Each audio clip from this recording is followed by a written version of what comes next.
The question says that we have given a ABCD, a trapezium, in which AB is parallel to CD and AD and BC when extended intersects at point E.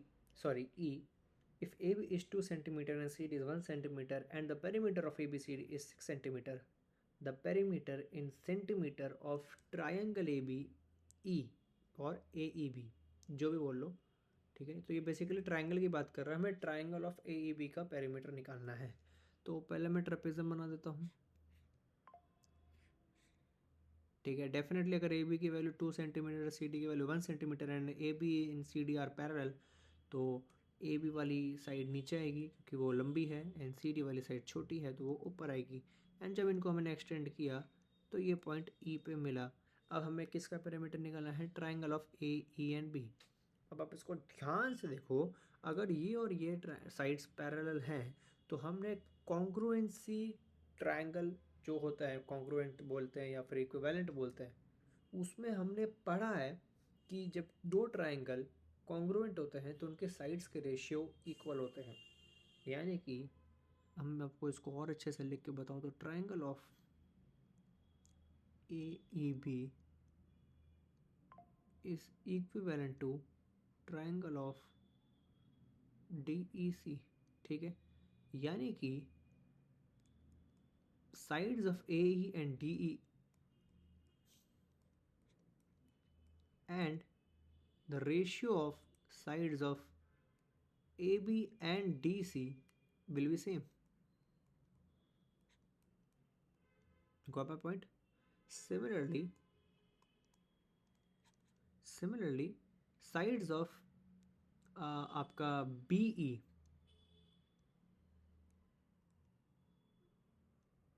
divided by the sides of CE, okay, यहाँ देखो mouse को देखना, sides of BE divided by sides of CE is equivalent to side of AB of big triangle divided by side of CD of smaller triangle. So this will be equal to AB by CD. अब तो AE का value क्या आ जाएगा आपका? Twice of DE, ठीक है। And अगर मैं ध्यान से बताऊं तो मेरे पास DE की कोई वैल्यू ही नहीं है, लेकिन मैं AD और CB की वैल्यू निकाल सकता हूं। कैसे? मुझे पेरीमीटर दिया है 6 सेंटीमीटर। तो अगर मैं थोड़ा सा साइड में बात करूं, perimeter of the trapezium, perimeter of trapezium था ए ऑफ ट्रेपेजियम ABCD इज 6, ठीक है।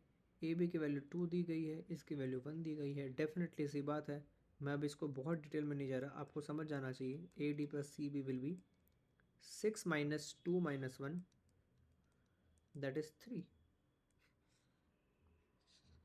ओके।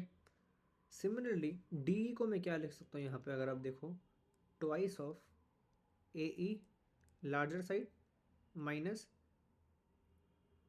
A D, okay. तो अगर मैं इसको इक्वेट करूं तो मेरे को क्या मिलेगा? मेरे को मिलेगा A E will be equals to twice of A D.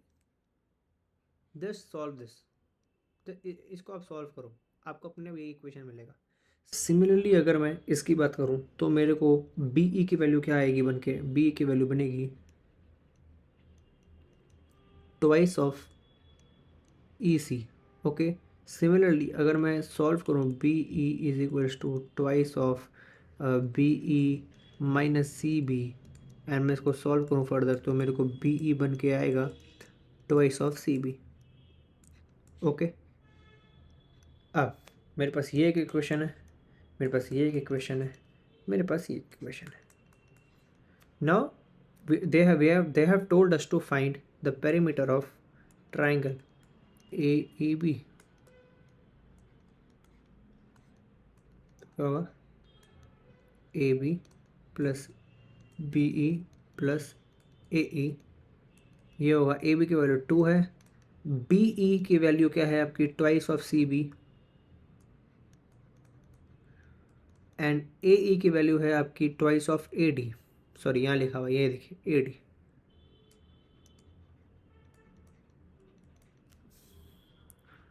2 1 plus CB plus AD, and CB plus AD क्या था? CB प्लस AD था आपका 3, 2 × 1 + 3 विच इज 8, तो आपका आंसर 8 बन के आ जाएगा।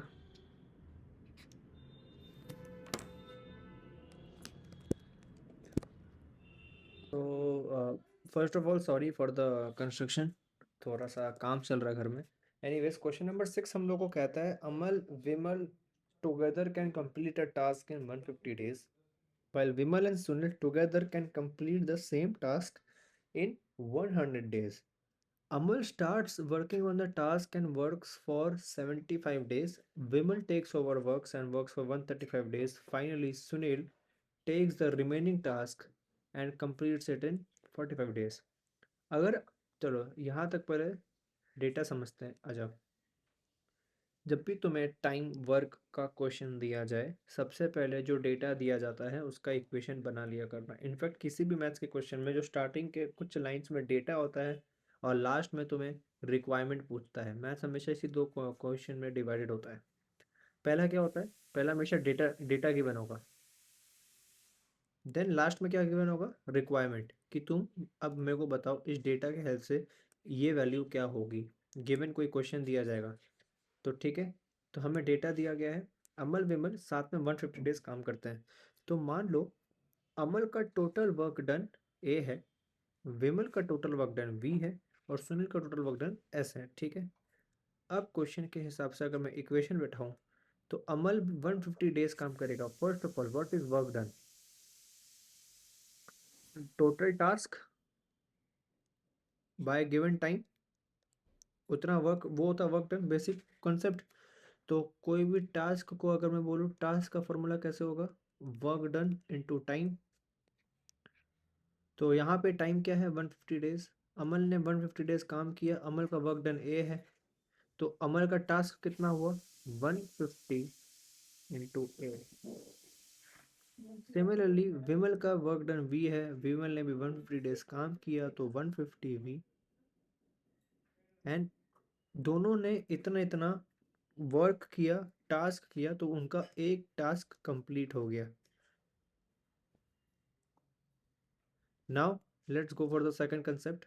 Vimal and Sunil together can complete the same task in 100 days, ठीक है। ओके, तो यहाँ मान लो विमल ने 100 दिन तक काम किया, ठीक है, जिसका टाइम टास्क इतना हुआ, टास्क वैल्यू इतना हुआ। एंड सुनील ने 100 दिन तक काम किया, उस सुनील का वर्क डन एस था, तो 100 V is the task done by Vimal, 100 S is the task done by Sunil. Total इनका एक टास्क कंप्लीट होता है और ये दोनों सेम टास्क है, ठीक है। This and this are the same task, ठीक है। लास्ट में दिया है Amal starts working on the task and works for 75 days. तो 75 डेज तक अमल ने ए वर्क डन किया, then Vimal takes and works for 135 days.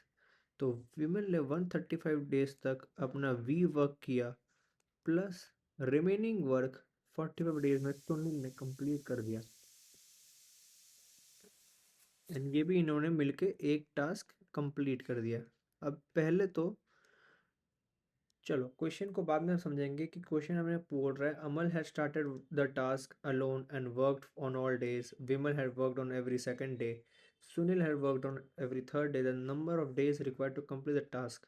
इसके पहले तुम्हें यह पता करना पड़ेगा कि ए बी और एस क्या है, मतलब कि अमल का वर्क डन, ठीक है, विमल का वर्क डन और सुनील का वर्क डन क्या है। तो हमें सबसे पहले सबका अपने अपने वर्क निकालने पड़ेंगे, ठीक है। तो मैं इन इक्वेशंस के हेल्प से निकालता हूँ। एक काम करते हैं, मेरे पास 3 इक्वेशन अगर गिवन है, अब तुम्हारा ये पूरा का पूरा गेम बन चुका है।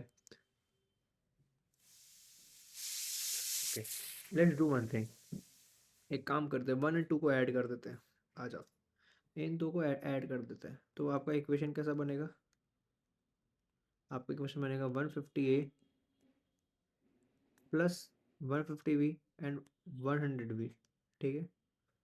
तो plus 250 V plus 100 S is equal to 2, ठीक है। 1 + 1 = 2, तो आपका इक्वेशन नंबर 4 बन गया। फिर आपका ये इक्वेशन क्या कह रहा था, ये अब एक काम करो, इस इक्वेशन को आप 2 से मल्टीप्लाई कर दो। अब आप खुद देखो 2 से मल्टीप्लाई क्यों कर रहा हूँ मैं, मेरे को यहाँ दिखा 150A और मेरे को यहाँ दिख रहा है कि अगर मैं 2 से मल्टीप्लाई करूँ तो 75 into 2 is also 150।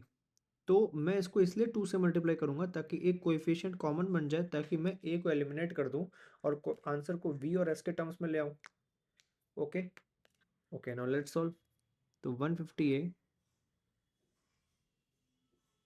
Plus 270V, because 135 into 2 is V, 270 plus 45 into 2 is 90S is equals to 2।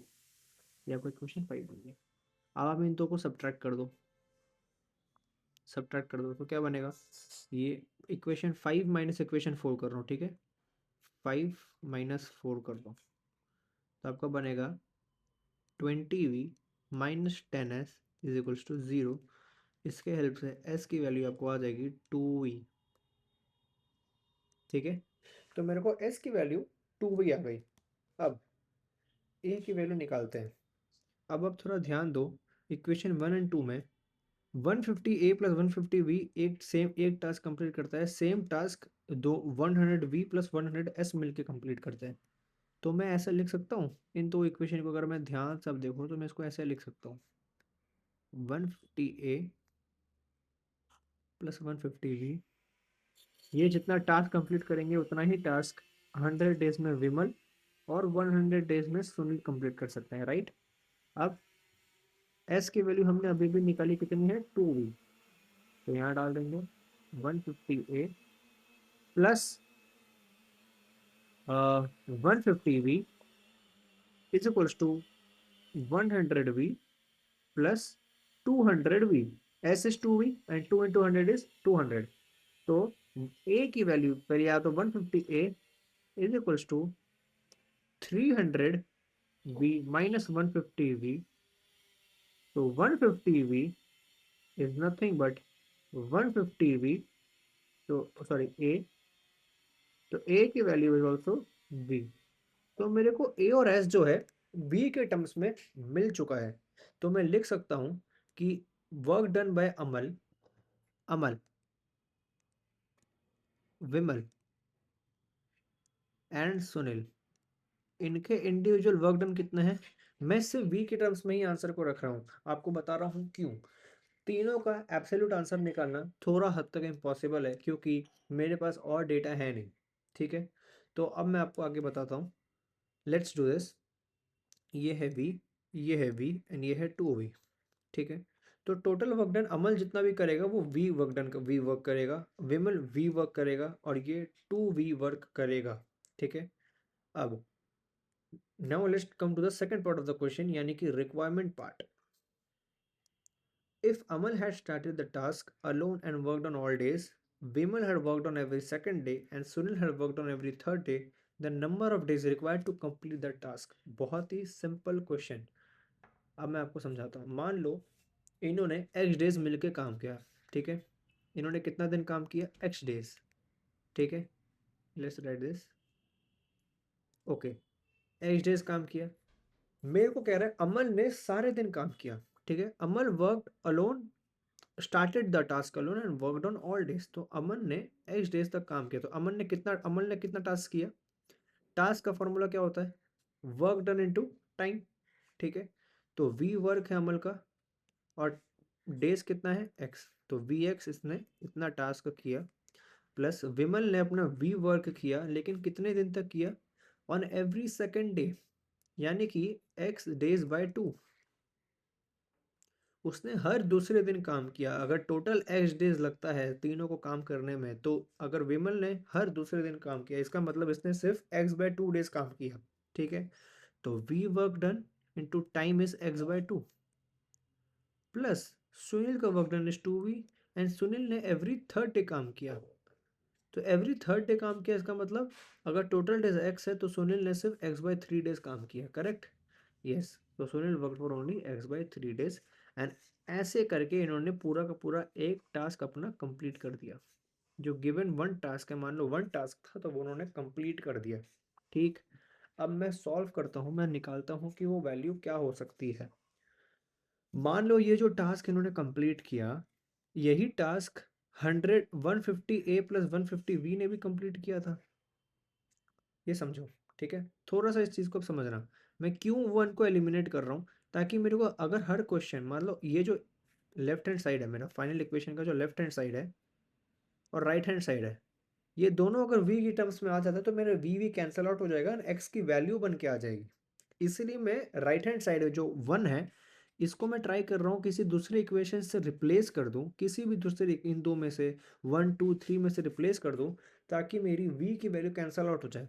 और v की वैल्यू कैसे कैंसिल आउट होगी, a की वैल्यू मेरी v के टर्म्स में आ चुका है, दैट इज v की वैल्यू v ही रहेगी, s की वैल्यू भी v के टर्म्स में आ चुकी है। ठीक है, तो लेट्स अज्यूम ये जो उन्होंने एक टास्क कंप्लीट किया, same task 150a plus 150v ने भी कंप्लीट किया था, तो I can write this as 150a plus 150b। ठीक है, and we know the value of 150a, a का वैल्यू इज v, तो it is 150v plus 150v which is 300v। So मैं इक्वेशन को वापस से लिख सकता हूँ, vx plus vx/2 plus 2vx/3 is 300v। Now v gets cancel from everywhere, बस क्वेश्चन बन गया। अब आपका बनता है x plus x/2 plus 2x/3 is equals to 300। अब अगर मैं यहाँ से x की वैल्यू निकालूं तो थोड़ा सा कोशिश करते हैं, ये आपका बनेगा x 2x, wait wait wait sorry, तो इतना सिंपल आपको कैलकुलेशन करना है बस। लेट्स डू दिस 3x/2, मैंने पहले इन दोनों को ऐड किया, plus 2x/3 which is 300। Okay, and then let's add this comes as 6, this comes as 9x, this comes as 4x, this comes as 300, then this comes as x is equals to 1800। 1800 कैसे, 6 into 3, मैंने 6 को ऊपर भेज दिया, divide by ये 13x बनेगा, तो 13 को मैंने नीचे भेज दिया। इसको जब आप सॉल्व करते हैं तो इसका आंसर आता है 138.4 डेज। इसका मतलब क्या हुआ, इसका मतलब ये हुआ कि x वैल्यू है वो 138 डेज काम किया ही किया, 138 डेज तो काम किया, प्लस 0.4 मतलब कुछ टास्क एक्स्ट्रा रह गया था जो अगले दिन पोस्टपोन्ड हो गया, तो इसलिए मैं हमेशा इसको +1 कर देते हैं।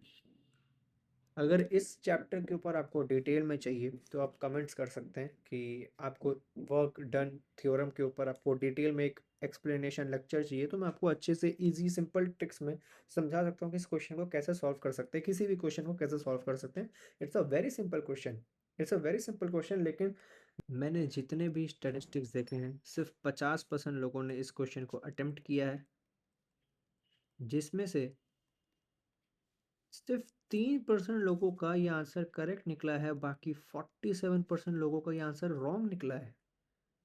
एंड नाउ आई गेस आप लोगों को समझ में आ गया होगा कि आंसर क्यों उन लोगों का रॉन्ग निकला है। मेजोरिटी लोगों ने 138 किया होगा, नहीं तो कुछ अलग अलग वैल्यू डाला होगा।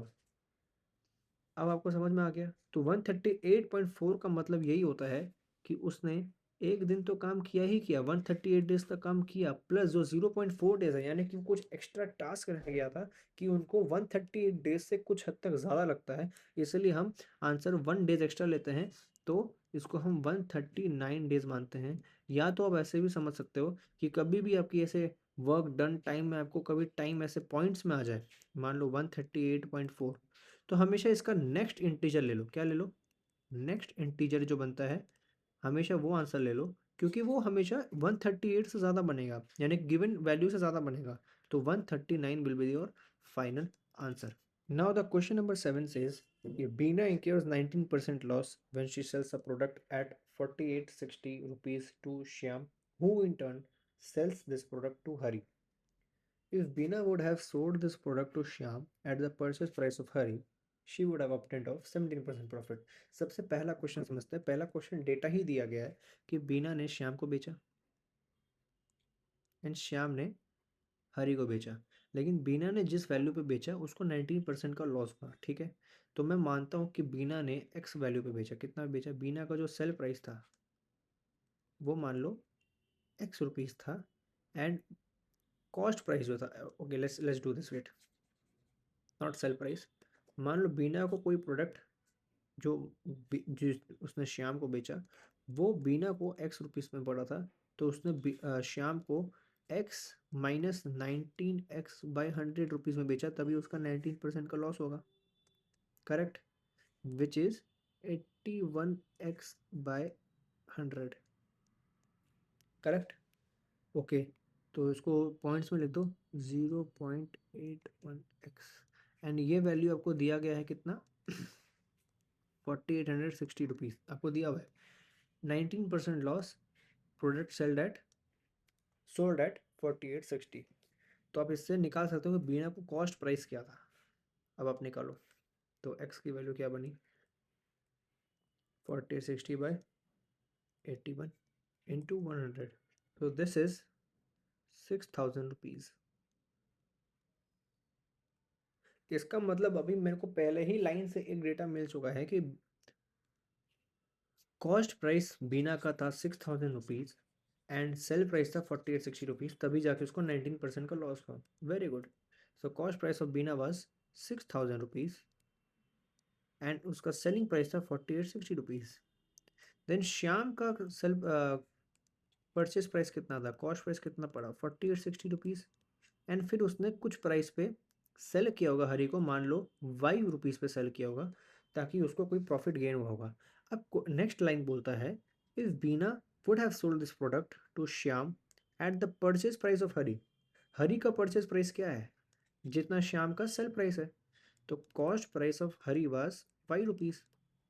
अब मेरे को बता ये रहे कि अगर बीना ने श्याम को, बीना का अगर सेल प्राइस वाई रुपीज़ होता टू श्याम, तो बीना को 17% का प्रॉफिट होता, तो श्याम का कितना प्रॉफिट था। तो now let's come back to the question. अगर बीना का सेल प्राइस वाई रुपीज़ होता श्याम को, तो बीना को 17% का प्रॉफिट होता। इसका मतलब प्रॉफिट जो था, profit percentage was Y minus 6000, जो कि बीना का कॉस्ट प्राइस है, divide by cost price of Bina is equals to 17/100। इसको सॉल्व करते हैं, 17 into 60 plus 6000 which is 7020। Simple. So 7020 rupees में बेसिकली श्याम ने हरी को बेचा होगा। सो अब मुझे अगर प्रॉफिट इन रुपीज़ बताना है, तो profit in rupees will be sale price minus cost price of Shyam. ये मुझे क्या बन जाएगा प्रॉफिट इन रुपीज़। तो सेल प्राइस कितना था 7020 minus 4860 which comes to be 2160. So your final answer will be 2160 rupees, which is profit made by Shyam.